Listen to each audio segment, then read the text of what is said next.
दोस्तों आज जुमे का दिन है, इसलिए ये वीडियो भी आपके पास थोड़ा सा देरी से पहुंच रहा है। आप लोग इस वीडियो को जुमे की नमाज के बाद ही देख रहे होंगे। बहुत सारी खबरें हैं और सारी खबरें बड़ी हैं। मिडिल ईस्ट से अमेरिका का भागना शुरू हो चुका है। इराक ने अमेरिका के खिलाफ एक बड़ा एक्शन ले लिया है। इधर हुतीज़ ने भी सऊदी अरब के खिलाफ मोर्चा खोल दिया है। इसराइल और हमास की जंग से जुड़े भी कुछ बड़े अपडेट आ रहे हैं। सारी चीज़ें आपके सामने रखने की कोशिश करेंगे, कम शब्दों में और आसान भाषा में। चैनल पर पहली बार आए हैं, सब्सक्राइब कर सकते हैं। वीडियो लास्ट तक देखा करें, क्योंकि लास्ट में भी हो सकता है कोई बड़ी खबर आपके मतलब की आपको सुनने को मिल जाए। पहली खबर आ रही है हुतीज़ को लेकर। दोस्तों हुतीज़ और सऊदी अरब के बीच एक समझौते के तहत इस वक्त सीज़ फायर किया हुआ है। आप सभी को मालूम ही है कि सऊदी अरब और हुतीज़ के बीच काफ़ी लंबे समय से जंग चल रही थी। फिलहाल अभी 1-2 साल से सीज़ फायर है। ये जो सीज़ फायर का समझौता हुआ था, ये एक्सटेंड होता रहता है, बढ़ता रहता है। हर साल इसको बढ़ाना पड़ता है, सिग्नेचर करने पड़ते हैं। अब एक बार फिर से इस शांति समझौते पर सिग्नेचर करने का वक्त आया, लेकिन हुतीज़ ने सिग्नेचर करने से इनकार कर दिया है।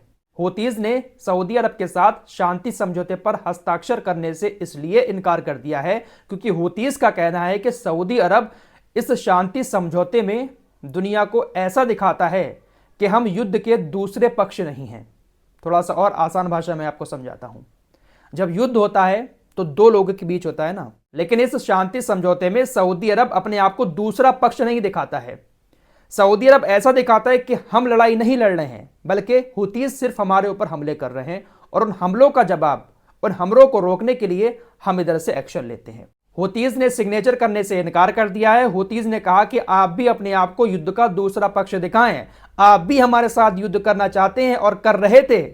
ऐसा नहीं है कि सिर्फ हम ही आपके ऊपर हमले कर रहे थे, हम ही इस युद्ध में थे। जब तक आप इस शांति समझौते में अपने आप को युद्ध का दूसरा पक्ष नहीं बताएंगे, तब तक हम सिग्नेचर नहीं करेंगे। यह ठीक वैसा ही है जैसा इजराइल गाजा के साथ कर रहा है। इजराइल दुनिया को यह दिखा रहा है कि हम युद्ध नहीं लड़ रहे हैं, बल्कि हमास ने हमारे ऊपर जो हमला किया था, हम तो बहुत बड़े बेचारे हैं, उन हमलों का जवाब हम दे रहे हैं।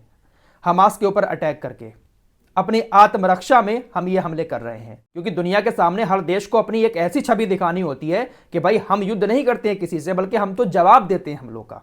तो सऊदी अरब यही कर रहा है। अब देखते हैं कि ये शांति समझौता आगे बढ़ता है, सऊदी अरब अपने आप को दूसरा पक्ष मानता है या नहीं मानता है। अगर सऊदी अरब नहीं मानेगा और अगर हुतीज़ ने हस्ताक्षर नहीं किए, तो हो सकता है कि इधर हुतीज़ और सऊदी अरब के बीच एक बार फिर से पहले जैसे हालात पैदा हो जाए। हो सकता है कि हुतीज़ एक बार फिर से सऊदी अरब पर अटैक कर दें। हुतीज़ और सऊदी अरब के बीच पहले काफी बड़ी जंग चल चुकी है। फिलहाल अभी शांति समझौता था, देखते हैं क्या होता है। दूसरी खबर इराक से आ रही है। इराक की खबर में मैं आपको लगातार दे रहा हूं। इराक के अंदर और सीरिया के अंदर अमेरिका के जो सैन्य बेस बने हुए हैं, इराक के इस्लामिक रेसिस्टेंस ग्रुप ने पिछले 1.5 महीने के अंदर 100 से ज्यादा हमले किए हैं। रात भी इराक में जो सीरियाई क्षेत्र है, उस क्षेत्र में अमेरिका के सैन्य बेस पर कई सारे मिसाइलों से अटैक किया गया है, जिसमें काफी नुकसान भी अमेरिका को हुआ है। अब खबर आ रही है कि इराक के प्रधानमंत्री अल सुदानी ने अमेरिकी सेना को अपने देश से बाहर निकालने का फैसला कर लिया है।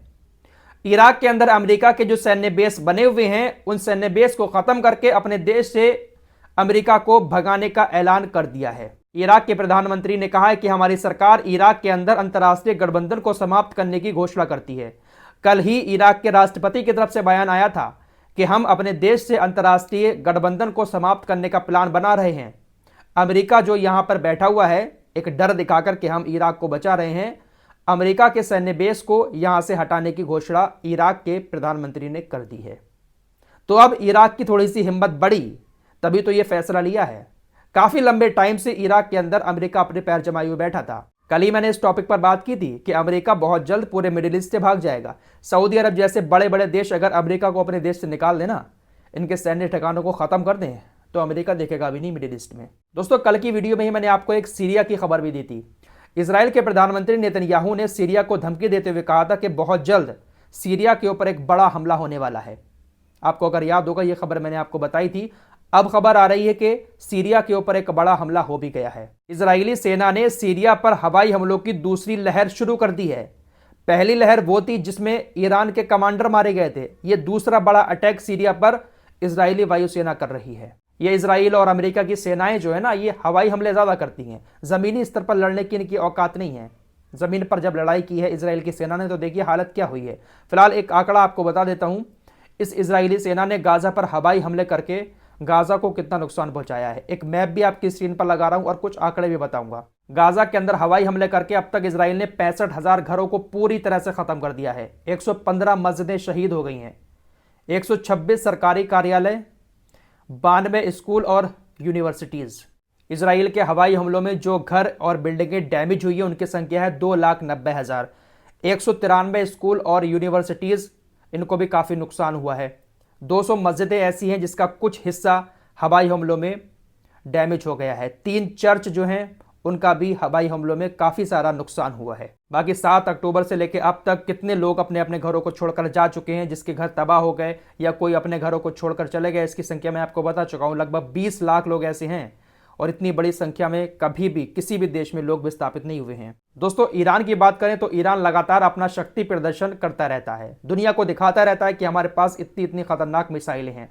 अभी कुछ दिन पहले मैंने आपको एक खबर दी थी कि ईरान ने 1000 किलोमीटर की मार करने वाली मिसाइल तैयार की है।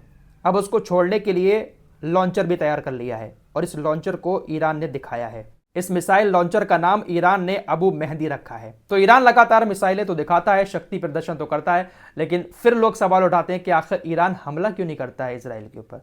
देखिए, ईरान अपना शक्ति प्रदर्शन इसलिए करता है ताकि कोई दूसरा देश ईरान के ऊपर हमला ना कर पाए।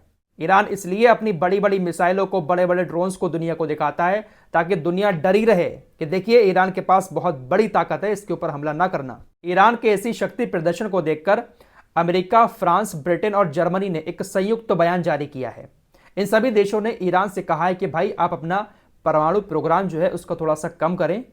आपके पास परमाणु हथियार बहुत ज़्यादा हैं, उसको कम करने का आग्रह किया है इन सभी देशों ने, क्योंकि इनको डर है कि कहीं ईरान कभी दिमाग सनक गया तो परमाणु हमले ना शुरू कर दे। वहीं उत्तर कोरिया के राष्ट्रपति किम जोंग उन ने भी अपनी सेना को अलर्ट रहने के लिए कह दिया है।